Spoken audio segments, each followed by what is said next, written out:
They made me kneel. My own husband and his mistress. Made me apologize on my knees while everyone watched.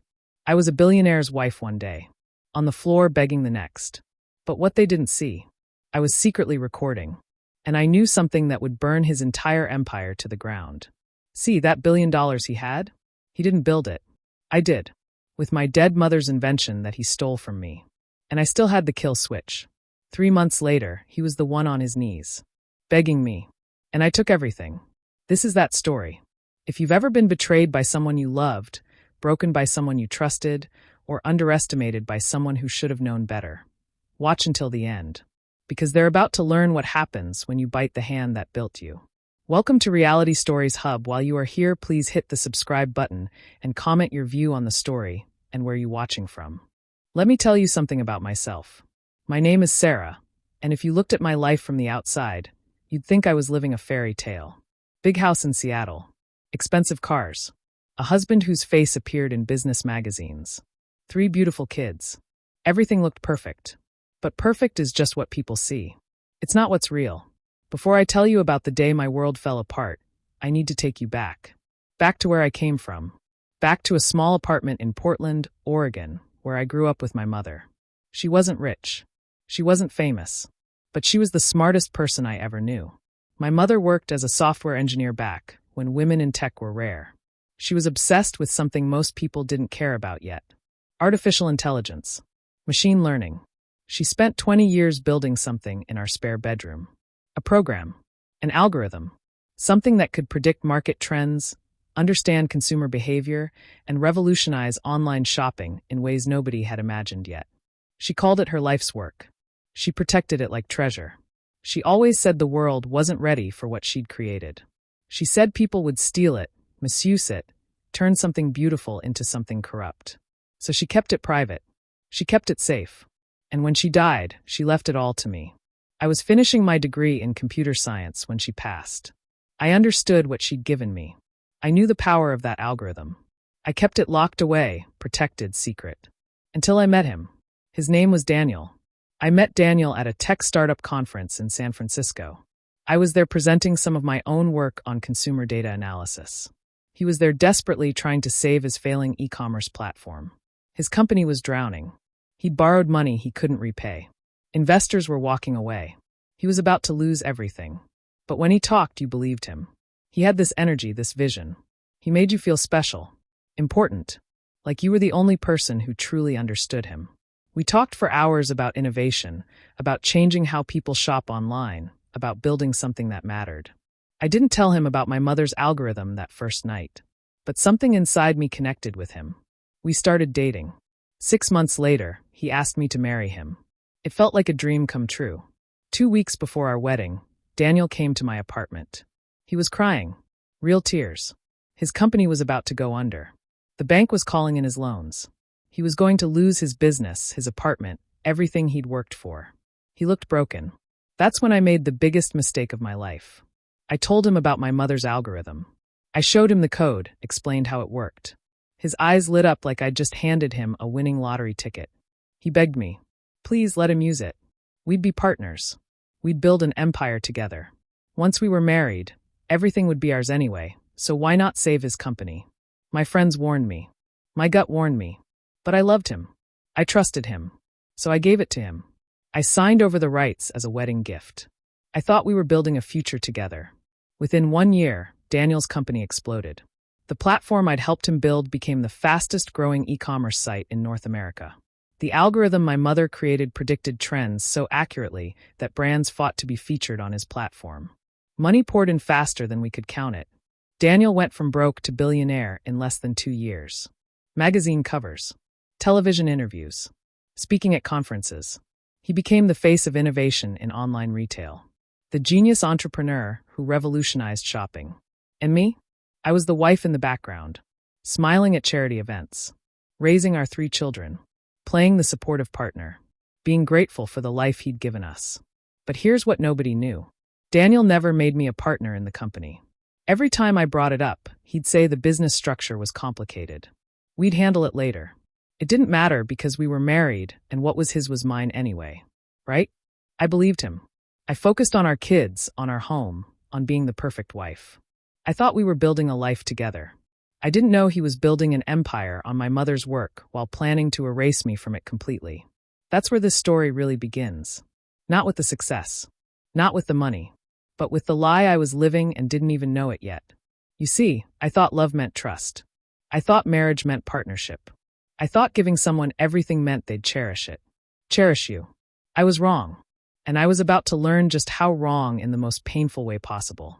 Because the man I'd saved from nothing, the man I'd given my mother's legacy to, the man I'd built into a billionaire, was about to show me exactly what I meant to him. Nothing. But what he didn't know, what nobody knew, was that my mother was smarter than any of us realized. She'd built protection into her work. Protection that was about to save me when I needed it most. So if you're someone who's ever felt overlooked, underestimated, or erased by the people you loved most, stay with me. Because this story is about to show you that the person they thought was weak was actually the one holding all the power. They just didn't know it yet. Everything started changing about 3 years into our marriage. Small things at first.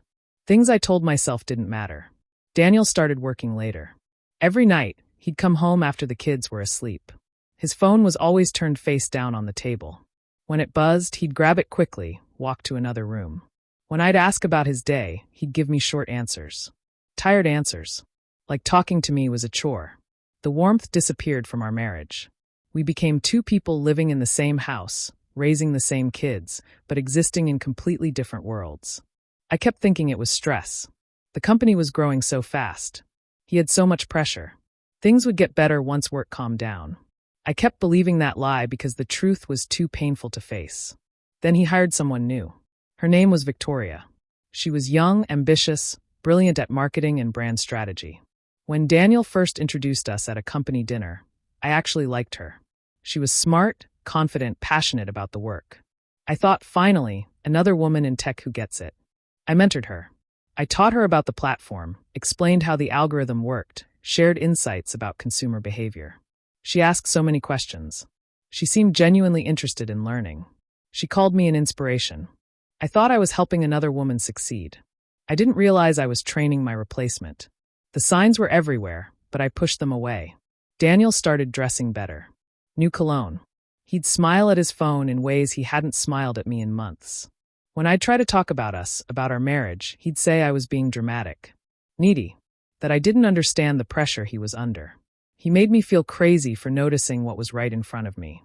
Then came the night that changed everything. The night I couldn't pretend anymore.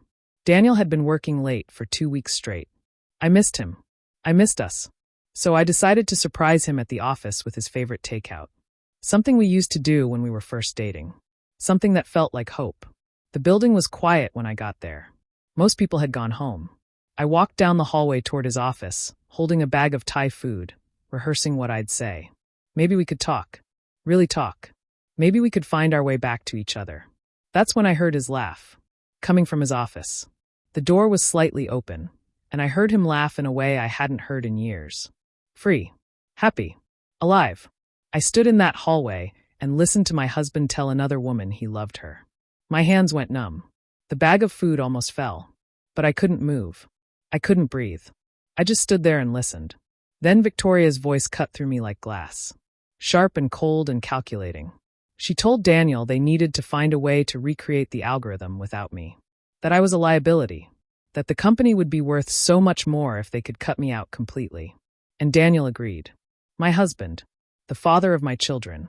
The man I'd saved from bankruptcy. He agreed. He said he'd been looking for a way to phase me out anyway. That I'd become boring. Comfortable. That Victoria brought excitement back into his life. That I no longer did. I left before they saw me. I drove home in complete silence. No music.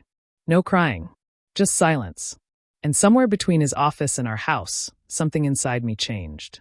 The hurt hardened into something else. Something cold and clear and sharp. Clarity. For the first time in years, I saw everything exactly as it was. Not as I wanted it to be. As it was. The final humiliation came 3 weeks later. Our company was celebrating its 10th anniversary with a huge gala. I'd planned the entire event. Invited everyone important in the tech industry. I wore a custom dress. Had my hair and makeup done professionally. Played the role perfectly. The proud wife supporting her brilliant husband. But Daniel had different plans. During his speech in front of 500 people, he announced that Victoria was being promoted to Chief Innovation Officer and co-founder. He rewrote history right there on stage. He credited her with the creative vision behind the platform. Talked about her brilliance, her dedication, her innovative thinking. My name was mentioned once. As his supportive wife. 10 years of my mother's legacy. Reduced to a footnote. I tried to hold myself together, but after the speech, I pulled Daniel aside. I told him this wasn't right. That he was erasing my contribution. That Victoria didn't deserve that title. That he was rewriting history. He looked at me with such cold hatred that I barely recognized the man I'd married. He grabbed my arm hard enough to bruise and dragged me to a private room. Victoria was already there, waiting. Smiling. That's when he told me to kneel. He said if I wanted to stay in this family, if I wanted to keep living in our home, if I wanted to see my children, I needed to apologize to Victoria. He said I was embarrassing him with my jealousy and insecurity. Making scenes. Acting crazy. Then he told me to get on my knees and beg her forgiveness. I looked at Victoria. She smiled wider. Like she'd won a game I didn't even know we were playing. So I knelt down. In my expensive dress. In front of the woman sleeping with my husband. And I apologized. But while I was down there, while Daniel stood over me feeling powerful and Victoria enjoyed my humiliation, I did something they didn't notice. I took out my phone in my purse and hit record. I captured every word. Every threat. Every sick, twisted moment. Because I knew something they didn't. This wasn't the end of my story. It was just the beginning of theirs falling apart. That night, I didn't sleep. After we got home, after Daniel passed out satisfied with himself, I didn't cry. I didn't break down. I went to my mother's old office. The spare bedroom where she'd worked for 20 years. I'd kept it exactly as she left it. I opened her files. Her research notes. Her documentation. Things I hadn't looked at carefully in years. And that's when I found it. The truth that would change everything. The algorithm I'd given Daniel was incomplete. My mother had built it in 2 parts. The main algorithm that I'd signed over, yes. But there was something else. A security protocol. An authentication key that verified and stabilized the entire system. Without this key, the main algorithm would work beautifully for about 2 years. Maybe 3 if you were lucky. Then it would start degrading. Making incorrect predictions. Recommending wrong products. The whole system would begin to fail in ways that would look random, but weren't random at all. It was design protection. My mother had built in a failsafe in case someone ever stole her work. And I still had the only copy of the security protocol. Hidden in her files. Protected by passwords only I knew. Without it, Daniel's entire empire was running on borrowed time. And we were at month 28. I sat in that office until sunrise, reading every page of my mother's notes. Understanding for the first time the genius of what she'd created. She'd known. She'd known that if someone took her work without permission, without partnership, without respect, they'd eventually destroy themselves with it. She'd built in consequences. And those consequences were about to arrive. I didn't tell Daniel what I'd discovered. I didn't warn him. I didn't try to fix things or save our marriage. I just waited. I watched. I played the role of the perfect wife. Smiled at breakfast. Took the kids to school. Attended company events. And I watched everything start to crack. 3 months later, the first problems appeared. Customers started complaining on social media. The product recommendations were wrong. People were getting suggestions for things they'd never buy. The whole user experience that had made the platform famous was breaking down. Tech blogs started writing articles. Is Daniel's platform losing its magic? What happened to the algorithm that changed everything? Daniel panicked. He threw millions at engineers trying to fix it. They'd patch one problem and 3 more would appear. Nothing worked. Nothing made sense.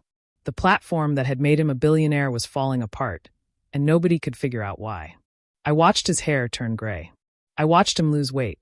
I watched him age 10 years in 3 months. And I felt nothing but cold satisfaction. Victoria started distancing herself. Suddenly she was too busy to take his calls. Too busy to meet. She'd built her reputation on his success, and now that success was crumbling, she wanted nothing to do with the collapse.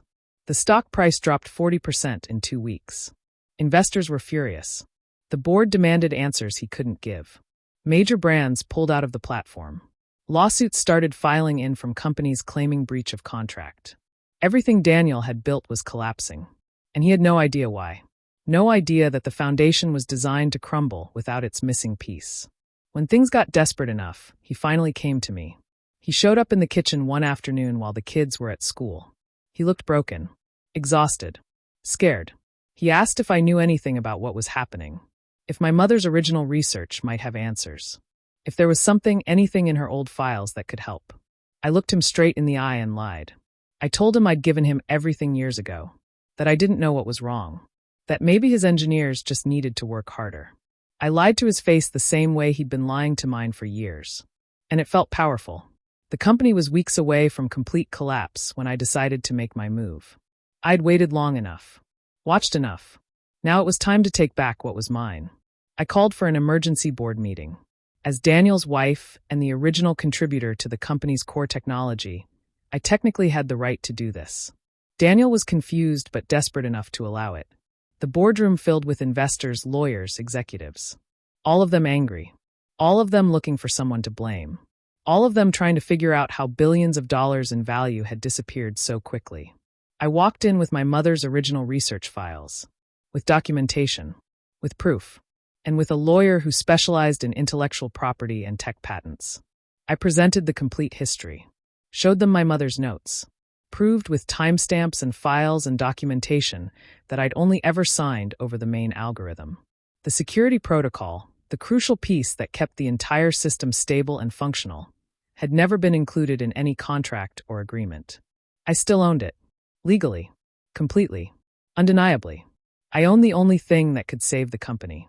The room went absolutely silent. You could hear people breathing. Daniel's face went white. Victoria, sitting beside him trying to look supportive, looked like she wanted to disappear into the floor. The board members started talking over each other, demanding to know if this was true, if I really had the solution, if I could actually save the company from total collapse. My lawyer confirmed every single word. Then I told them what I wanted, what it would cost for me to save Daniel's empire. And I watched every person in that room realize that the woman they'd overlooked, the wife they'd dismissed, the contributor they'd erased, held all the power. They just hadn't known it until now. But they were about to learn exactly what it cost to underestimate me. I laid out my terms clearly, calmly, like I was discussing the weather and not dismantling a man's entire world. First, Daniel would be immediately removed as CEO. He would retain only 8% ownership in the company, just enough to remember what he lost. Not enough to have any real power. Second, I would become majority owner with 70% of the company. Every decision would go through me. Every major move would need my approval. Third, Victoria would be fired immediately. Not just fired. She'd sign a non-compete agreement that would keep her out of the tech industry for 5 years. Her reputation in this world would be finished. Fourth, the company would be completely rebranded. We'd publicly acknowledge my mother's legacy and my contribution. The real history would be told. The truth would replace the lies. And fifth, Daniel would publicly admit what he'd done. He'd confess to taking credit for work that wasn't his. He'd apologize not just to me, but to everyone who'd believed his version of events. Those were my terms. Non-negotiable. Daniel stood up so fast his chair fell backward. His face turned red. Veins popped in his neck. He started yelling, calling me names, saying I was vindictive, cruel, that I was destroying our family. He tried to intimidate me the way he always had. Raised his voice. Stepped toward me. Made himself big and threatening. But something was different this time. I didn't shrink. I didn't apologize. I didn't back down. I just stood there and stared at him until he ran out of words. The board chairwoman cut him off. Her voice was ice. She told Daniel to sit down and be quiet. She said he had no leverage, no options, no power in this room. If he didn't accept my terms, the company would collapse completely. Lawsuits would bury him. He'd likely face criminal charges for fraud and misrepresentation. She gave him 1 hour to decide. Daniel left the room. Victoria followed him. I could hear them arguing in the hallway. Her voice getting higher. His getting desperate. She was already abandoning him. The loyalty she'd promised was evaporating now that his money and power were gone. I sat in that boardroom and waited. 58 minutes later, the door opened. Daniel walked back in alone. Victoria had left the building entirely. She didn't even stay to see how it ended. And then, in front of 12 board members, in front of lawyers and investors and executives, Daniel got on his knees. Right there on the polished floor of the boardroom, my husband knelt down. The same man who'd made me kneel in front of his mistress. The same man who'd humiliated me in front of hundreds of people. The same man who'd erased my contribution and stolen my mother's legacy. He was on his knees now, begging. He begged me to save the company. Begged me to have mercy. Promised he'd do anything I asked. Sign anything. Agree to anything. Just please don't let everything collapse. I looked down at him the exact same way he'd looked down at me at that gala. And I felt nothing but cold, clear satisfaction. I told him I'd accept his surrender. But not his apology. Because sorry doesn't fix betrayal. Sorry doesn't undo years of lies. Sorry doesn't give back what was stolen. Then I turned to the board and told them to draw up the papers. I was done talking. Within 72 hours, the contracts were signed. I owned the company. Daniel was out. Victoria had been escorted from the building with nothing but a box of her personal belongings and a destroyed reputation. Word spreads fast in the tech world. Nobody would hire her now. I immediately released the security protocol to the company's engineers. Within weeks, the platform was stable again. Within months, we'd rebuilt our reputation, compensated affected customers, and come back stronger than before. I rebranded everything. Changed the company name to honor my mother. Created a scholarship fund for women in computer science. Hired a new leadership team that actually valued ethics and honesty. I turned the empire that had been built on stolen work into something that actually mattered. Something that did good in the world. Something my mother would have been proud of. Daniel tried to come back into my life multiple times over the next year. He'd show up at the house wanting to talk. Wanting to reconcile. Wanting access to his old life, his old power. But I'd changed the locks. Changed my number. Changed my entire life. I gave him supervised visitation with our kids because they deserved to know their father. But he would never touch my world again. I made sure of that legally, emotionally, and financially. His 8% paid for a decent apartment and not much else. He was comfortable, but he'd never be powerful again. Victoria? Last I heard, she was working in retail management somewhere in Arizona. All those dreams of being a tech industry leader gone. All that ambition that made her think she could take what wasn't hers, destroyed. And me? I run a multi-billion-dollar company now. My children understand the legacy they come from. They know their grandmother's story. They know their mother's strength. They know that dignity and power aren't given. They're claimed. I see Daniel sometimes at the kids' school events. He looks older now. Tired. He'll try to make small talk, try to act like we're friends, like what happened was just business. But I see the truth in his eyes. He knows exactly what he lost. He knows exactly who had the real power all along. He just wishes he'd known it sooner. Before he made the biggest mistake of his life. Before he bit the hand that fed him. Before he underestimated the woman who built him from nothing. So there it is. The whole story. The truth about how I lost everything and took it all back. How I went from being humiliated on my knees to owning the empire that was built on my mother's genius. But here's what I really want you to understand. This story isn't just about revenge. It's not just about a cheating husband getting what he deserved. It's about something deeper. Something that matters whether you're running a company or just trying to survive your everyday life. It's about knowing your worth. Really knowing it.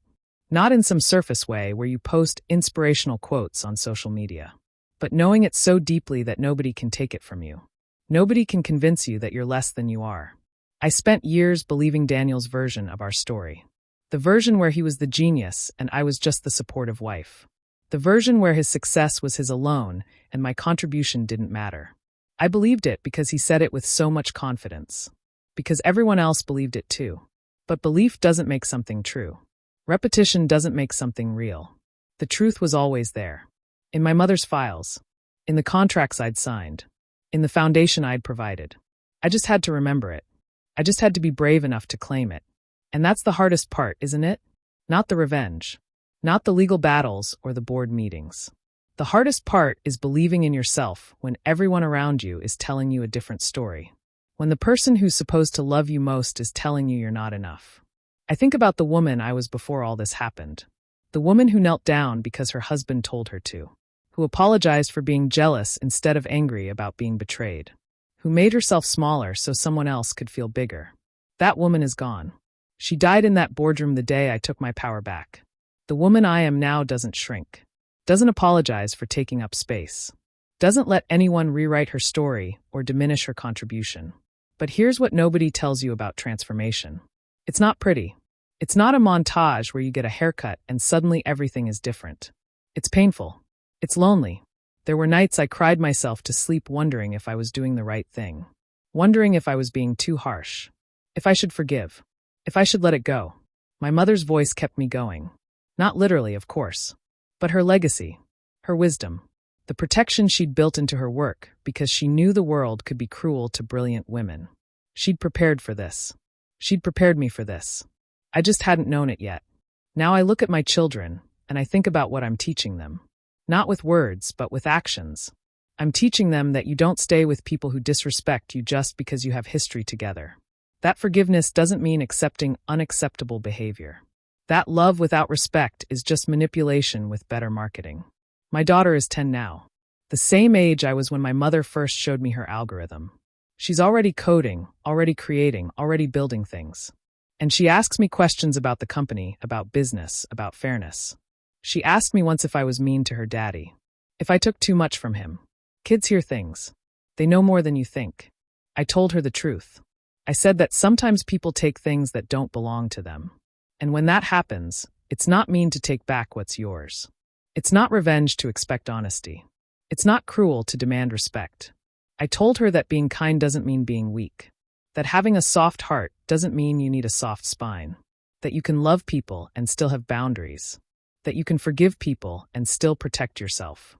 She looked at me with those big, serious eyes and said, "Like Grandma protected her work?" "Yes, baby. Exactly like Grandma protected her work." The company is thriving now. We just launched a new initiative helping small businesses use AI for ethical marketing.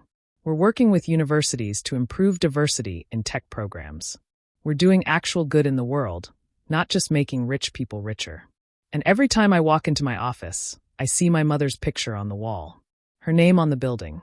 Her legacy finally getting the recognition it deserved. People ask me sometimes if I regret how things happened. If I wish it could have been different. If I wish Daniel had been a better man, so we could have built this together the way I'd originally imagined. Honestly? No, I don't wish that. Because that version of the story required me to stay small. Required me to share credit for work that wasn't his. Required me to accept crumbs instead of claiming my seat at the table. This version of the story? I did it myself. I own it completely. And nobody can take that from me ever again. So here's what I need you to take from this. Your value isn't determined by how other people treat you. It's not determined by who recognizes your worth or who gives you credit or who validates your contribution. Your value is determined by what you actually bring, by what you actually create, by what you actually contribute. And sometimes you have to let people lose everything to realize what they had. Daniel learned that lesson the hard way. He learned that the foundation matters more than the building. That credit belongs to the creator, not just the person with the loudest voice. But you don't have to learn it the hard way. You can learn it right now. You can look at your life, your relationships, your work, and ask yourself, am I getting the respect I deserve? Am I accepting treatment I shouldn't accept? Am I making myself smaller so someone else can feel bigger? If the answer is yes, then it's time to remember who you are. It's time to find your power, your voice, your worth. Because the person who built the empire can always build another one. But the person who only knows how to steal? They crumble the moment their source walks away. Stay powerful. Stay smart. And never, ever forget what you bring to the table. That's the real lesson. That's what really matters. That's the truth nobody can take from you. Not even the people you love most.